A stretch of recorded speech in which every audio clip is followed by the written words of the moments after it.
17 نوامبر سال 2021 تخمیناً ساعت 21:50 راننده автомاشین تمغه داف پیرانقولوف کامل جلیلوویچ سال تولدش 1972 ساکن شهر ترسونزاده به داخل ترمینال مسافرکشانی شرکت وحدت 2012 شهر مذکور وارد شده. بنابر تاریک بودن هوا یکی از پاسبانان ترمینال مذکور نظریف نعمت الله سال تولدش 1940 ساکن امین شهر را پخش نموده است.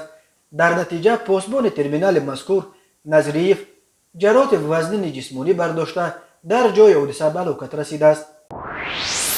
به شعبه وزارت کارهای داخلی یک در نویه رودکی با عریضه مرد 50 ساله ساکن جماعت دیهات زینب آباد نویه مذکور مراجعت نموده است که 17 نوامبر سال 2021 تخمیناً ساعت 13:00 هنگام در حالت مستی در حدود جماعت شهرک سامانیان قرار داشتنش شخص نامعلوم با رای آشکارا از جیب شیمش 650 سامانی را تصرف نموده از جای حادثه غیب زده است. هنگام گذرانیدن چاره‌بینی‌های اپراتیوی جستجویی از جانب کارمندان میلیسیا مرد 40 ساله ساکن جماعت دیهات زینب آباد امین نویه همچون گمانبر در صادر نمودن جنایت غارتگری دستگیر کرده شد. به شعبه وزارت کارهای داخلی در نویه کوشونیان با عریضه مرد 26 ساله ساکن جماعت دیهات رودکی نویه وخش مراجعت نموده است که 16 نوامبر سال 2021 تخمیناً ساعت 2:00 شخصان نامعلوم از زمین‌های چراگاه جماعت دیهات نوبهار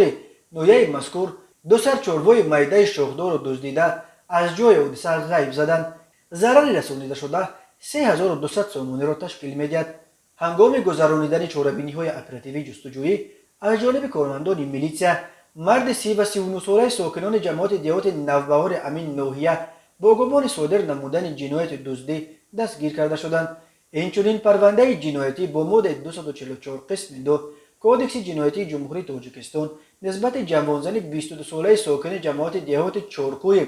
شهر اسفره آغاز کرده شده است که او در دوام از ماه‌های اپریل سال 2018 تا ماه آگوست سال 2021 به حجره استقامتی برادر شفرش مرد 35 ساله ساکن همانجا در آمده از آنجا 14000 سامانی و 75000 روبل روسی را دزدیده از جای حادثه غیب زده است.